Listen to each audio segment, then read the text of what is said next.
So today we are going to start pathology, general pathology.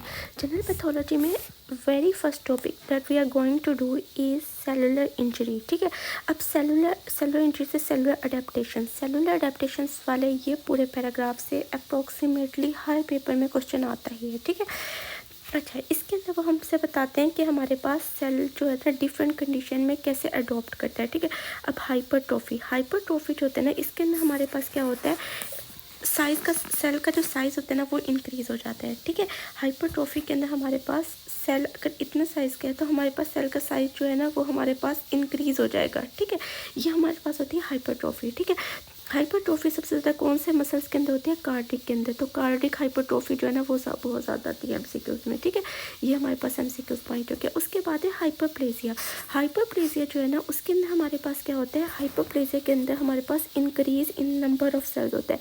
ठीक है, इसके अंदर तो हमारे पास सेल का साइज इंक्रीज़ होता है. अब ये एक सेल है तो उससे हमारे पास बहुत सारे सेल बन गए हैं. ठीक है, तो ये हमारे पास हाइपरप्लेजिया, इसके अंदर सेल का साइज नंबर जो है वो इंक्रीज़ हो रहा है.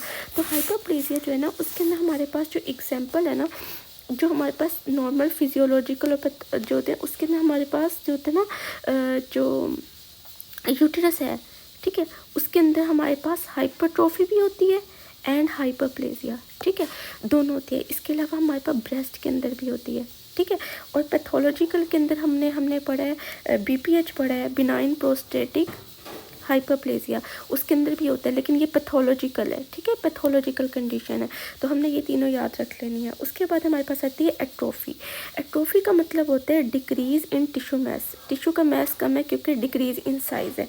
एट्रोफी का मतलब होता है तोड़ फोड़ होना, मतलब कम होना. अगर एक सेल ये है ना, एट्रोफी से वो ऐसे पैसे फ्लैट हो जाएगा, ये उसके बाद ब्रेक हो जाएगा. ठीक है, ये एट्रोफी है. अब एट्रोफी जो है ना उसका हमने क्या याद रखना है कि हमारे पास वो किसकी वजह से होती है.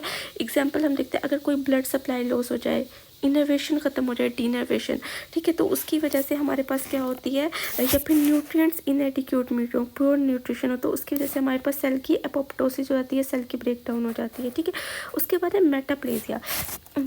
ये होता है कि एक हमारे पास जो है सेल टाइप है, ठीक है, वो रिप्लेस हो गई है अदर सेल टाइप के साथ. ठीक है, वो दूसरी सेल टाइप के साथ रिप्लेस हो गई है, तो इसके अंदर हमारे पास क्या होगा, ये हमारे पास मेटाप्लेजिया होगा. अब मेटाप्लेजिया कहाँ पे होता है, देखिए बैरेट इसोफेगस का हमने बहुत ज़्यादा पढ़ा होता है. बैरेट इसोफेगस में ये होता है कि हमारे पास नॉर्मल जो है स्क्वैमस जो है वो रिप्लेस हो जाती है कोलमनर से. ठीक है, इसके अलावा जो हमारे पास सिगरेट स्मोकर का एमसीक्यूज़ आता है. ठीक है, जो हमारे पास सिगरेट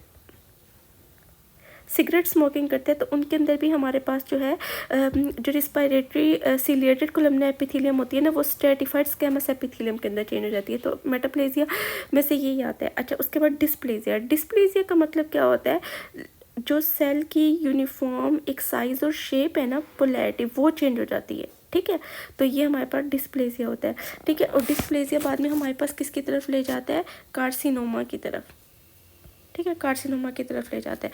तो हमारे पास जो है जो सेलुलर अडेप्टेशंस थी उसके अंदर से हमने एग्जाम्पल जो है ना वो लाजमी याद रखनी है. हाइपरट्रोफी कार्डिक मसल्स में, हाइपरप्लेजिया हमने पढ़ा है कि प्रोस्टेट में भी होता है, इसके अलावा यूट्रस के अंदर भी होता है, ब्रेस्ट के अंदर भी होता है. ठीक है, अच्छा, एट्रोफी किस वजह से होती है, loss of innervation, blood supply और पोर न्यूट्रिशन. मेटाप्लेजिया के दो एग्जाम्पल याद रखने हैं, एक तो बैरेट इसोफेगस वाली और उसके अलावा हमारे पास सिगरेट स्मोकर वाली. ठीक है, सिगरेट स्मोक, तंबाकू स्मोक वाली. ठीक है, उसके बाद डिस्प्लेजिया का मतलब होता है प्लियोमॉर्फिज्म. जब वो पूछते हैं प्लियोमॉर्फिज्म किसके साथ एसोसिएटेड है, तो वो हमारे पास डिस्प्लेजिया के साथ. इसके अंदर से यही एमसीक्यूज आते हैं, तो हमने यही वाला याद रख लिया. अच्छा, एक और चीज़ हमने याद रखनी है, वो बहुत ज़्यादा एमसीक्यूज रिलेटेड है, कि जो डिस्प्लेजिया हमारे पास है ना, डिस्प्लेजिया होता है रिवर्सिबल. ठीक है, यानी ये अगर हमारे पास प्लियोमॉर्फिज्म हुआ है, सेल की साइज और शेप हुआ है, तो वो रिवर्स हो जाएगी. लेकिन अगर एनाप्लेजिया है ना, ठीक है, वो इरिवर्सिबल है. ठीक है, इरिवर्सिबल है. तो बहुत सारे लोग ये कंफ्यूज रहते हैं, वो डिस्प्लेजिया को भी ना रिवर्सिबल में कर देते हैं. ठीक है, इरिवर्सिबल में कर देते हैं, लेकिन डिस्प्लेजिया रिवर्सिबल है और एनाप्लेजिया इरिवर्सिबल है. ठीक है, तो ये हमारे ये वाला टॉपिक हो गया. अब नेक्स्ट हमारे पास है रिवर्सिबल सेल इंजरी. अच्छा, ये ना रफ़ी में भी दिया हुआ है, वहाँ से भी कर सकते हैं, लेकिन ना यहाँ ज़्यादा अच्छा दिया हुआ था तो मैंने यहीं से कराना आपको. अच्छा, रिवर्सिबल सेल इंजरी के अंदर ना वो पूछते हैं कि कौन कौन से चेंजेस आते हैं। अब हमने देखना है कि एक नॉर्मल सेल है, ठीक है, ये उन्होंने नॉर्मल सेल दिखाया है, ठीक है। अब अगर रिवर्सिबल इंजरी क्या होगी तो क्या होगा, अगर रिवर्सिबल में क्या होगा, इरिवर्सिबल में क्या होगा, और इसके अलावा सेल की डेथ होगी तब क्या होगा। अब ये जो हमारे पॉइंट है ना, ये हमने फिंगर टिप्स पे कर लेना है, क्योंकि हर कभी वो कोई भी इसमें से पॉइंट दे देते हैं, वो कहते हैं ये किसके साथ एसोसिएट है, रिवर्सिबल के साथ या इरिवर्सिबल के साथ। अब देखिए, अगर हमारे पास जो है जो एटीपी कम होती है, ठीक है, सेलुलर स्वेलिंग हो जाती है, ठीक है, क्योंकि decrease activity of sodium potassium pump. अब सेलुलर स्वेलिंग वो पूछते हैं सबसे पहले कि ये किसके साथ एसोसिएट है। ये देखो सेल यहाँ स्वेल हो गया, तो सेलुलर स्वेलिंग जो भी है वो हमारे पास सेल इंजरी के वो रिवर्सिबल के साथ होती है। उसके अलावा हमारे पास राइबोसोमल डिटैचमेंट होती है, प्लाज्मा मेम्ब्रेन चेंजेस होते हैं, ये ब्लैब्स बन जाते हैं, ठीक है। उसके बाद न्यूक्लियर चेंजेस होते हैं, क्रोमेटिन क्लम्पिंग होती है, अच्छा, और माइलिन फिगर्स होते हैं, ठीक है। तो ये सब पूछते हैं, लेकिन मोस्ट कॉमन बताऊँ क्या आता है एमसीक्यूज में, एक सेलुलर स्वेलिंग होती है, राइबोसोमल डिटैचमेंट का पूछते हैं, और न्यूक्लियर ब्लबिंग और न्यूक्लियर क्रोमेटिन क्लैंपिंग। यहाँ से याद कर लो, डायग्राम से अच्छा याद हो जाता है। तो ये अच्छा, अगर हमारे पास इरिवर्सिबल है, इरिवर्सिबल के अंदर क्या हो रहा है, प्लाज्मा मेम्ब्रेन डैमेज हो रही है। यहाँ डैमेज नहीं हुई थी, यहाँ सेल स्वेल हुआ था और ब्लैब्स बने थे, ठीक है। यहाँ प्लाज्मा मेम्ब्रेन पूरी डैमेज हो रही है, माइटोकॉन्ड्रियल की परमेबिलिटी इंक्रीज हो रही है, न्यूक्लियर डिग्रेडेशन हो रही है, और रप्चर ऑफ लाइसोसोम्स हो रही है, और उसके बाद ये ऑटोलाइसिस हो जा रही है, ठीक है। अच्छा, एक और 3 जो चीज़ें हैं ना इसके अंदर से वो भी पूछी जाती हैं, वो ये कि पिक्नोसिस क्या है, न्यूक्लियर कंडेंसेशन है, कैरियोलिसिस क्या है, न्यूक्लियर फ्रेगमेंटेशन है, और कैरियोलाइसिस क्या है, न्यूक्लियर डिसोल्यूशन है। तो ये न्यूक्लियर डिजनरेशन के तीनों स्टेप्स आ जाते हैं कि पिक्नोसिस किसके साथ एसोसिएटेड है, रिवर्सिबल या इरिवर्सिबल, कैरियोलिसिस किसके साथ है और कैरियोलाइसिस के साथ है। तो ये तीनों जो है हमारे पास, वो हमारे पास इरिवर्सिबल के साथ इन्वॉल्व होते हैं। अच्छा, एक और चीज़ वो पूछते हैं बहुत ज़्यादा कि अमोर्फस डेंसिटीज़ इन माइटोकॉन्ड्रिया, तो वो भी इरिवर्सिबल में है, ठीक है। तो ये इसका हर पॉइंट जो है वो एक एमसीक्यूज बन रहा है। उसके बाद है अच्छा एपोप्टोसिस में से ना बहुत सारे क्वेश्चंस आते हैं। एपोप्टोसिस सबसे पहले तो याद रखना है कि ये ATP dependent program cell death है, ठीक है। ये हो गया, ये पूछते हैं कि किससे होते हैं, एटीपी डिपेंडेंट है। अच्छा, इसके अलावा वो पूछते हैं कि जो हमारे पास ये डायग्राम है ना, इसी से ये कंप्लीट हो जाएगा।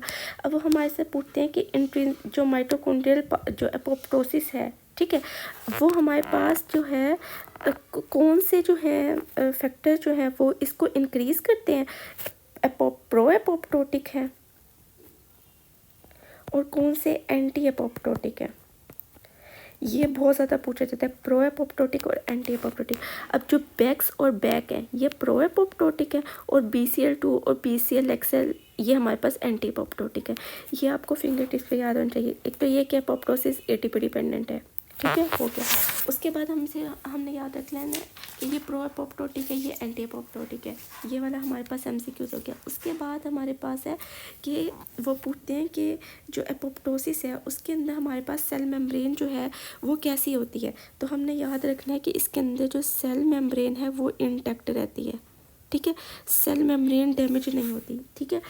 और एपोप्टोसिस के अंदर नो इन्फ्लेमेशन, ठीक है। ये 5 पॉइंट बहुत ज़्यादा आते हैं। एक तो प्रो एपोप्टोटिक, एंटी एपोप्टोटिक, इसके अंदर सेल मेम्ब्रेन कहाँ डैमेज होगी, तो सेल मेम्ब्रेन ने बताना इंटैक्ट रहेगी कि either it is associated with inflammation और not, it is not associated with inflammation of any kind. अच्छा, और उसके अलावा ये एक्टिवेट किससे होती है। अब कोई सेल है उसके अंदर एपोप्टोसिस कब एक्टिवेट होगी, ये एक्टिवेट होती है जो हमारे पास एंजाइम्स होते हैं कैस्पेसेस, उससे। तो ये हमारे पास बहुत ज़्यादा एमसीक्यूज में पूछा जाता है कि एपोप्टोसिस किससे एक्टिवेट होती है, ये हमारे पास कैस्पेसेस की वजह से होती है, ठीक है। अच्छा, उसके अलावा वो एक और पूछते हैं हमसे, हाँ, वो ये पूछते हैं कि अब हमारे पास जो यहाँ पे हमने देखना है कि ये हमारे पास DNA डैमेज हुआ है, मिसफोल्डेड प्रोटीन P53 बैक्स और बैक है ना, इन्होंने आके क्या किया, साइटोक्रोम C को एक्टिवेट किया है। अब देखो बैक्स और बैक हमने क्या कहता है, प्रो एपोप्टोटिक है, तो ये एपोप्टोसिस करा रहे हैं। एंटी जो रोक रहे हैं वो ये देखें, ये रोक रहे हैं BCL2 और BCL-XL। उसने क्या एक्टिवेट किया है, कैस्पेसिस को, कैस्पेसिस ने आके क्या कराया, न्यूक्लियर फ्रेगमेंटेशन कराई, ठीक है। उसके बाद एपोप्टोटिक बॉडी रिलीज हो गई, ठीक है। इसके अलावा ये हमारे पास परफोरिन या ग्रो एंजाइम पाथवे के जरिए परफोरिन क्रिएट कर देती है, पोर्स क्रिएट कर देती है, उसके ज़रिए भी ग्रे एंजाइम होती है, तो न्यूक्लियर डिजनरेशन हो जाती है, ठीक है। तो हमने परफोरिन्स और ग्रे एंजाइम्स का भी पूछते हैं, ग्रेंजाइम्स का कि ये किसके साथ एसोसिएटेड होते हैं, परफोरिन और ग्रेंजाइम बी पाथवे। तो हमने बताना है कि ये एपोप्टोसिस के साथ एसोसिएटेड होते हैं, ठीक है। ये हमारे पास हो गया। अच्छा, फिर हमने एक और करना है पॉइंट कि हमारे पास अगर हम कोई कीमोथेरेपी करा रहे हैं, ठीक है, उसमें हमारे पास सेल की डेथ होती है। कैंसर में कराते हैं ना सेल, क्योंकि अनकंट्रोल प्रोलिफरेशन हो रही है तो हम कीमोथेरेपी कराते हैं, तो वहाँ पे सेल की डेथ किससे होती है, तो वो भी एपोप्टोसिस से होती है। तो ये याद रखना है कि यहाँ पे भी सेल की डेथ किससे होगी, एपोप्टोसिस से होगी। तो ये एपोप्टोसिस से सारे क्वेश्चंस थे। अब हमारे पास आ जाती है नेक्रोसिस। अब हमने एपोप्टोसिस की, तो अब हम करेंगे उसके बाद नेक्रोसिस। अच्छा, ये याद रखने कि दोनों irreversible type of cell injuries हैं, ठीक है। अब हमारे पास जो है नेक्रोसिस है। नेक्रोसिस में हमारे पास जो वो पूछते हैं वो ये कहते हैं कि इसके अंदर सेल मेम्ब्रेन डैमेज होती है या नहीं। तो हमने ये याद रखना है कि हमने कहा था एपोप्टोसिस में सेल मेम्ब्रेन इंटैक्ट रहेगी, यहाँ सेल मेम्ब्रेन जो है वो डैमेज हो जाएगी, ठीक है। यहाँ सेल मेम्ब्रेन डैमेज हो जाएगी, ठीक है। और यहाँ पे इन्फ्लेमेटरी रिएक्शन भी होगा, वहाँ पे इन्फ्लेमेटरी रिएक्शन नहीं था, यहाँ पे लोकल इन्फ्लेमेटरी रिएक्शन होगा, ठीक है। ये दोनों भी पता चल गए। अब हमारे पास करते हैं कि टाइप ऑफ नेक्रोसिस। इसके अंदर से भी बहुत सारे एमसीक्यूज आते हैं। सबसे पहले वो कोगुलेटिव होती है ना, कोगुलेटिव पूछते हैं कि वो किसके साथ एसोसिएटेड है, ठीक है। जो कोगुलेटिव नेक्रोसिस हमारे पास होती है ना, वो मोस्ट कॉमनली एसोसिएटेड होती है किडनी के साथ, हार्ट के साथ, हार्ट और किडनी। तो जब भी इसका सिनेरियो आएगा ना, तो वो तो या तो हार्ट अटैक का, या एमआई का बताएंगे, या फिर किडनी की कोई डिजीज़ का बताएंगे, ठीक है। तो हमने ये याद रखना है कि कोगुलेटिव नेक्रोसिस के साथ। अब लिक्विफेक्टिव नेक्रोसिस ये हमेशा सीएनएस के अंदर होगी, ठीक है, ब्रेन इन्फार्क्ट के अंदर। अच्छा, केजियस हमेशा किसके अंदर ज़्यादातर होगी, टीबी के अंदर, हिस्टोप्लाज्मा कैप्सुलेटम और नोकार्डिया के अंदर, ठीक है। वो ये ना सिर्फ ऐसे करते हैं, वो ऐसे सिनेरियो बना के देते हैं कि एक पेशेंट आया है, ब्रेन के अंदर उसकी कोई एक्सीडेंट से इंजरी हो गई थी, उसके अंदर वहाँ एब्सेस बन गई है, तो वहाँ नेक्रोसिस कौन सी होगी, तो वो लिक्विफेक्टिव होगी। इस तरह केजियस का वो देते हैं कि एक पेशेंट है, उसको टीबी है, तो इस तरह करके उसके अंदर कौन सी नेक्रोसिस होगी, वो फैट वाली। फैट नेक्रोसिस हमेशा बताते हैं कि वो एक पेशेंट आया है, उसको एक्यूट पेंक्रियाटिक पेन है, उसके अंदर अमाइलेज, लाइपेज एंजाइम जो है वो ज़्यादा हो गए हैं, तो अब उसके अंदर कौन सी नेक्रोसिस हो रही है, तो हमने बताना है कि उसके अंदर कौन सी हो रही है, उसके अंदर हमारे पास जो है फैट नेक्रोसिस हो रही है। अच्छा, इसके अलावा कहते हैं अगर कोई ब्रेस्ट ट्रोमा की हिस्ट्री देता है, तो उसके बाद पूछते हैं कि कौन सी नेक्रोसिस है, तो वो भी हमारे पास फैट नेक्रोसिस होगी। फिब्रिनाइट जो है वो हमेशा वेस्कुलर होती है, वेस्कुलर रिएक्शन में। तो हमारे पास हमेशा यहाँ पोली आर्टेराइटिस नोडोसा का वो स्नेरियो बना के दे देते हैं, या ये मेंशन कर देते हैं, फिर कहते हैं यहाँ नेक्रोसिस, तो हमने देखना है वेसल इन्वॉल्व है, तो हमेशा फिब्रिनाइट नेक्रोसिस होगी। और गैंग्रीन जो है ना, उसके अंदर हमारे पास ये होता है कि हमारे पास जीआईटी या डिस्टिल जो हमारे पास एक्सट्रीमिटीज़ हैं, वहाँ हमारे पास गैंग्रीन हो जाता है।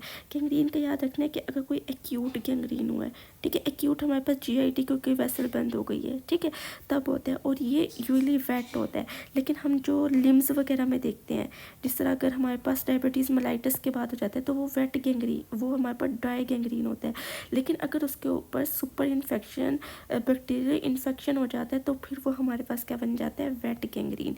पहले जो है डायबिटीज़ मेलाइटिस की वजह से जो गैंग्रीन होता है, वो हमारे पास कौन सा होता है, ड्राई गैंग्रीन होता है, ठीक है। अच्छा, इसके अलावा हमारे पास ना एक और चीज़ याद रख लेनी है कि यहाँ पे मेंशन नहीं है कि गमास किसके अंदर होते हैं, गमास नेक्रोसिस किसके अंदर होती है, तो वो हमने याद रखना है सिफिलिस के अंदर। ये यहाँ पे मेंशन कर लें कि गमस नेक्रोसिस जो होता है, गमास किसके अंदर बनते हैं, वो सिफिलिस के अंदर। ये आया होता है, यहाँ पे लिखा हुआ नहीं है, तो ये भी आप नोट कर लें ज़रा। उसके बाद हमारे पास है, अच्छा, इस्कीमिया। अगर वो कहते हैं कि अगर कोई इस्कीमिया हो गया है, inadequate blood supply to meet the demand होता है, उसको इस्कीमिया कहते हैं। तो वो मोस्टली कौन सा चीज़ जो है वो इन्वॉल्व होती है, तो हमेशा याद रखना है कि न्यूरॉन्स जो होते हैं ना, वो हमारे पास बहुत ज़्यादा वल्नरेबल होते हैं और इस्कीमिक इंजरी के। तो हमारे पास बहुत ज़्यादा पूछते हैं अगर इस्कीमिक इंजरी की वजह से, तो हमारे पास कौन से सेल मोस्टली इन्वॉल्व होंगे, तो वो न्यूरॉन्स होते हैं। इसके अंदर से बस यही कर लें। अच्छा, टाइप ऑफ इन्फाक्ट, ये बहुत बहुत बहुत इंपॉर्टेंट है, ये भी इतना सा पैराग्राफ है लेकिन इससे बहुत आते हैं। अच्छा, रेड इन्फाक्ट हमेशा याद रखना है, वो होता है किसी भी वीनस की ओक्लूजन की वजह से, ठीक है। और जो पेल इन्फाक्ट होते हैं ना, वो किसी ब्लड सप्लाई आर्टरी की ब्लॉकेज की वजह से होते हैं, किसी भी आर्टरी की। रेड जो थे वो वेन की, और पेल जो है वो आर्टरी की ओक्लूजन की वजह से होते हैं, ठीक है। अच्छा, उसके बाद वो मोस्टली पूछ रहे होते हैं कि ऑर्गन कौन से इन्वॉल्व होते हैं। तो ऑर्गन जो है ना, हमने बताना होता है ऑप्शन में, एमसीक्यूज में ना ऑर्गन बता देते हैं कि अच्छा लीवर है तो उसके अंदर कौन सी होगी। अब लीवर, लंग, इंटेस्टाइन और टेस्टिस, ये चारों आप फिंगर पॉइंट्स टिप्स पे याद कर लें कि ये रेड इन्फाक्ट के साथ इसके अलावा हार्ट, किडनी जो होता है ना, ये पेल इन्फाक्ट। तो वो कोई हार्ट का स्नैरियो बना के दे देंगे, किडनी का, तो वो पूछेंगे इसके अंदर कौन सा इन्फाक्ट हो रहा है, तो वो पेल इन्फाक्ट हो रहा है, ठीक है। और इसी तरह हम बार बार लीवर, लंग्स का पूछते हैं। अच्छा, अगर वो पूछते हैं लंग्स या लीवर में से, तो आपने ना हमेशा लंग्स को पहले सेलेक्ट करना है, ठीक है। क्योंकि लीवर जो है ना, उसकी हमारे पास डुअल ब्लड सप्लाई है, तो वो मैनेज कर लेता है, तो हमने लंग्स को अपनी फर्स्ट प्रायोरिटी पे रखना है।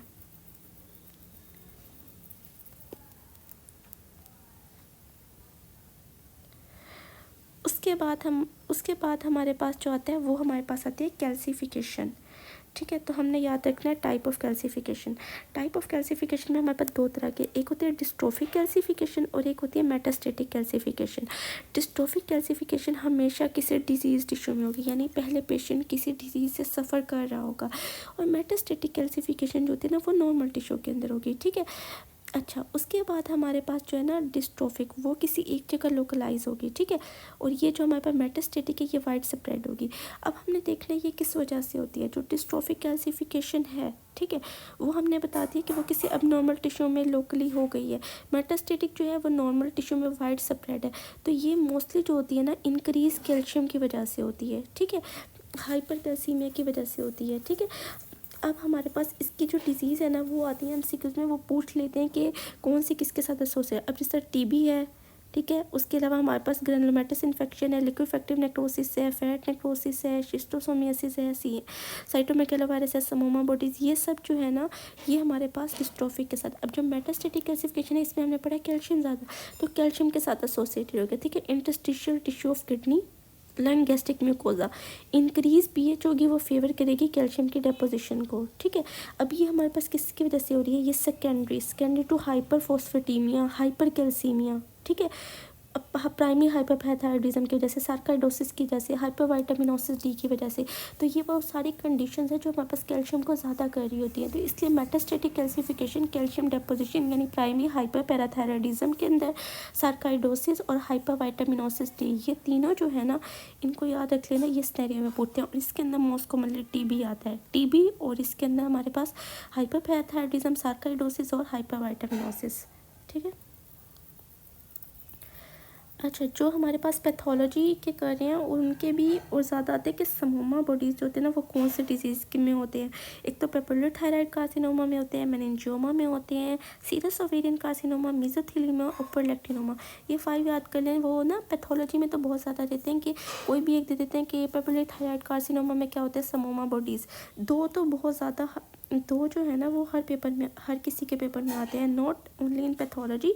एक पेपिलर थायराइड कार्सिनोमा का और दूसरा मेनिंजियोमा का। ये मोस्टली पूछते हैं कि ये किसके साथ, दोनों जो है ना, इनके अंदर समोमा बॉडीज़ का पूछ रहे होते हैं स्नैरियो में।